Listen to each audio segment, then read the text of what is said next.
नमस्कार. रेखा पाटील लोकनाट्य तमाशा मंडळ कोल्हापूर यामध्ये गेली 30-40 वर्ष काम करणारे आणि विशेषतः सोंगाड्याच्या भूमिकेत आणि जुने कलाकार म्हणून ज्यांचा नामोल्लेख केला जातो अशा कोल्हापूर जिल्ह्यातल्या इचलकरंजी जवळच्या वसगडे गावचे बाजीराव वसगडेकर, तुम्ही मागच्या वेळेला पण मला भेटलेला होता. मला सांगा, किती वर्षापासून तमाशा कलेमध्ये आहे? मी जवळजवळ 55 वर्ष होत आली.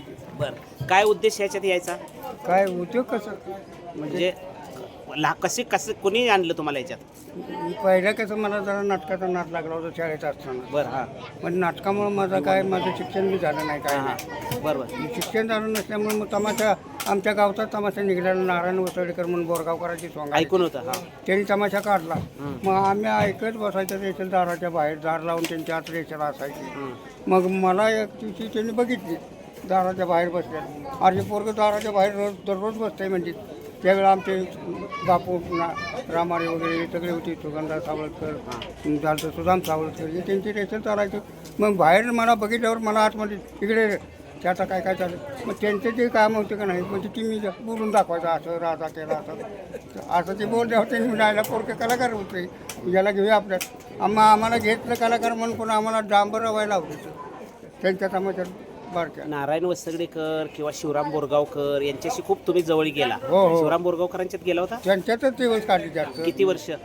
बोरगावकरांच्या 3 टप्प्यात मी, म्हणजे 5-7 वर्ष एकदा, 5 वर्ष एकदा, पुन्हा 4 वर्ष असं झालं माझं. बरं, तुम्ही आमच्या सांगली जिल्ह्यातल्या गणपती विमाने चिंचणीकर या लोकनाट्य तमाशा फडामध्ये काही वर्ष? 1984 बापूंनीच आम्हाला घेतलं. हां, किती वर्ष होता? 10 वर्ष काढली तिकडे. काय काम करत होते?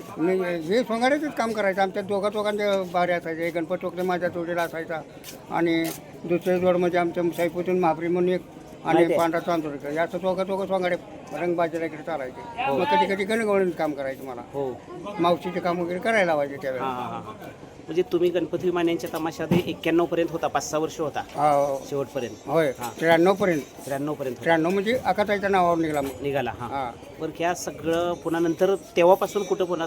मग त्याच्यानंतर मग मी खेडकर गेलो. रघुवीर खेडकर तिकडे 5 वर्ष काढली. बरं. त्याच्यानंतर रघुवीर खेडकर संपल्यानंतर, म्हणजे संपला नाही, मला मंगलानं घेतलं आपल्याकडे. मंगला बनसोडे, त्यांच्यात एक 5-6 वर्ष काढलं. मग मंगलाचं झाल्यानंतर आता जे तिकीटावर कसं झालं, मी घाबरलो. कारण एका गावात दंगा झाला आणि दगडफेक झाली. ते आमचा बबन निसरेकर म्हणून आहे सरचा, तो पुढं लेक्चरला जायला आणि दगड यायला आणि त्याचं दात पडलं, तसं आमचं रक्त आंबळ झाला. ठरचरायला आता म्हणलं तमाशा तिकिटाचा करायला, पण आपलं जीव वाचवायचा म्हणून मी तमाशा बंद केला. म्हणजे गुलाब काळे म्हणून होता, त्यानं मला इकडे केलं. तुम्ही त्यावेळेला मोठ्या तमाशापडात कनातीतलं काम करत होता.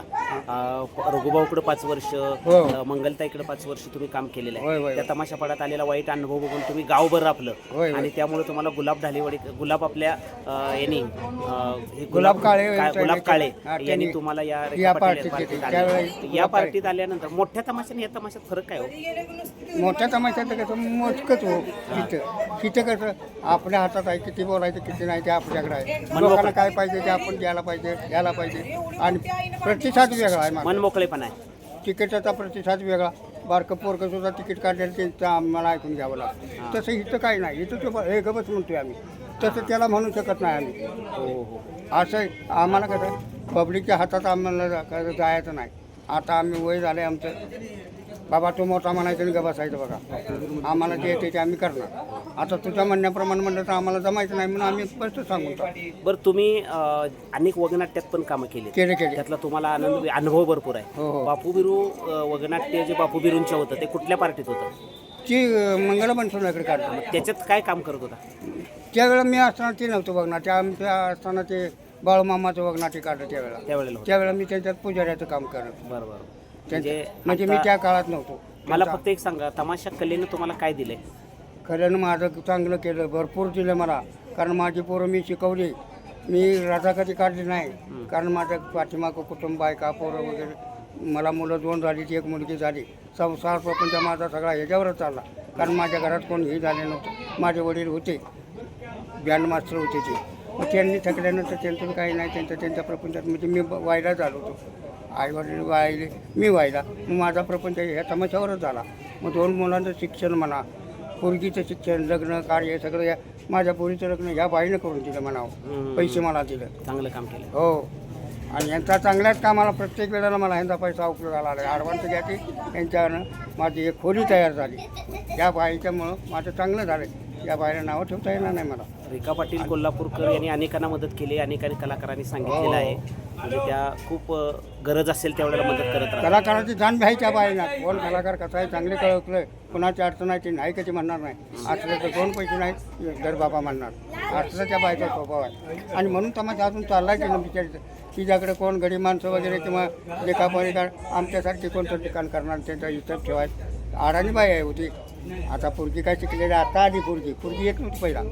पोरगी घरीच होती पहिला, पण रेखाबाईने चालवलं. बरं, तुम्हाला एक विचारतो, वसगड्यामध्ये एक 4-5 वर्ष त्या सिरियलचं शूटिंग चालू होतं का? हो मागं एकदा. तुझ्या आता जीव रंगलामध्ये माझं 55 एपिसोड आहे. हा, मग त्याच्यामध्ये तुम्ही काय केलं सांगा. मी हरिरात्या म्हणून मला काम केलं, त्यांनी दिलं होतं. दिलं होतं. पहिल्या वर्षी काय केलं, मला पहिल्या टायमाला काय केलं, मला आणि भास्करला. भास्कर आहे की नाही, आहे. त्याच म्हणजे तो आम्हाला 2 जण पाहिजेत, म्हणजे काळूबाळसारखं काम करणारे. आता माझ्या तुझं काळूबाळ म्हणजे मी सोंगाडे वाटतं म्हणून मी भास्करला बोलवून घेतलं. हां. आणि तिथं गेल्यावर आम्हाला म्हणजे राजा प्रधान व्हायचं आणि आमचं जे आहे तीच बोलावं लागत. मग मी राजा झालो, त्याला प्रधान केला त्या मालिकेमध्ये. त्यांना आवडलं ते त्यांचं. तुम्ही जिवंत ओरिजिनल कलाकार ना. आणि त्यांनी दुसरी बोलवली होतीच की नाटकातनी वगैरे काम करते 6 जण आम्ही तर. मग भास्कर म्हणलं आम्हाला बोलवली, म्हणलं कशाला इकडे मग डायरेक्टरला माहिती होतं किंवा काय, तुम्ही म्हणा ग बसा त्यांचं बघून ते ट्राय तर बघायला पाहिजे कोण कसं आहे. की तो त्यांचं झालं, दोघं त्यांचं झालं, ते सपलेत. मग आता म्हणजे तुम्ही व्हावं, तुमचं जरा बोलणं ऐकू द्या. मग आता तमाशातच आम्ही काम करतो. राजा प्रधान बोल, त्याला आम्हाला सांगायला लागते का? मग कसं बोलायचं, राजा कसं बसायचं, आंतर कसं मारायचं आम्हाला सांगायला लागते का? त्यांनी टाळ्या वाजवले, भास म्हणजे ह्या दोघांनी फायनल करा म्हणजे तुम्हाला मुद्दाम जाणीवपूर्वक विचारलेलं आहे की 5 वर्ष वसगड्यामध्ये तुझ्या जीव रंगलाचं शूटिंग चालू होतं. शेवटच्या दिवशी काय मला स्थानिक कलाकारांना संधी दिली का हे मला स्थानिक कलाकार म्हणूनच मला घेतले म्हणायचे ते. मला आणि एक नाटकातला कलाकार एक होता त्यो, ती कोळ्याचा पोरगा. नाटकामध्ये त्यानं बी बरेच कामं केली. त्याला आम्ही 2च दिसतो बसाड्यात त्या मालिकेमध्ये. मग नंतर मला मग 55 एपिसोडमध्ये भाग दिला मला ते. तेवढं एक काम बघून त्यांनी मला. पण चांगला. पण शेवटच्या वर्षी काय केलं, आमच्या ते दैनी लोक काय केले, ते मंडळ तिथल्या तिथं त्यांनी आक्षेप ठेवला, कलाकार बसतात आमच्या बायकाकडे बघतात, आम्हाला 5 लाख रुपये आमच्या मंडळाला द्यायला पाहिजे. शेवटी म्हणजे काय म्हणजे ह्या गावात दुसऱ्या गाव मग किरलेला गेली ते 1 वर्ष शेवटचं त्यांनी काढलं केलं माहिती आहे. असं झालं ते. मालिका चांगली आमच्यात ती चालेल. अजून मला तिकडे सुद्धा बोलवलं, तिकडे सुद्धा 2 एपिसोडमध्ये भाग घेतला. तिकडे जाऊन मी आलो. पण आता तिकडे जाणं येणं ते त्यांचं कसं टायमिंग नसते. कधी सुद्धा सांगतं रात्रीचं कुठं जाणार येणार, म्हणून मी नाही म्हणलं आता बोलू. खूप सुंदर. तुम्ही एक जातीवंत कलावंत आहात आणि एक तमाशा या कलेला तुम्ही स्वतःला वाहून घेतलं. तमाशा म्हणजे माझं दैवतच म्हणावं लागेल, कारण ह्याच्यावरच माझं चांगलं झालं. माझे दोन्ही पोरं सर्व्हिसला लागली, इथून माझी सर्व्हिसला आहे. मला घरातली पोरं त्यात झालं बात करा. पण इथं कसं तुम्ही पाहिजे, इथं बसून मार्गदर्शन केलं तरी चालते. बाई म्हणते मला बाई घरात बसून येत नाही. संगत की काय तू काम करू नकोस, बस तरी येतात. म्हणून मला समाजात थोडंसं वाटत नाही. खूप सुंदर. मला दुसरीकडे बी घेतील की काका, तुम्ही खूप सुंदर कलावंत आहात आणि कलेला तुम्ही स्वतः समर्पित केलेला आहे. हो. आणि तमाशा आणि ही जी कला आहे ती समाजासाठी मनोरंजन करणारी आहे. होय होय. आणि त्यानं काही वाईट तुमचंही केलं नाही, तुम्ही प्रामाणिकपणे सांगितलेलं आहे. पण पब्लिकमुळे जरा नाराज वाटते ना. नाही, असू दे का, मग पब्लिक हे बदलतं प्रेक्षक आहे. तुमच्या काळातला प्रेक्षक बघायला असलं की आम्हाला समाधान वाटतं. तसं नाही. मागच्या 40 वर्षापूर्वीचा प्रेक्षक तुम्ही होता ना, आणि आत्ताचा प्रेक्षक बदललाय. बदललं. त्यामुळे त्याला काही विलाज नाही. नावीलाच आहे. जसं वारं व्हायला तसं पाठ फिरवावं लागते कलावंताला. हे खूप सुंदर तुम्ही बोलला, त्याबद्दल धन्यवाद. धन्यवाद. नमस्कार.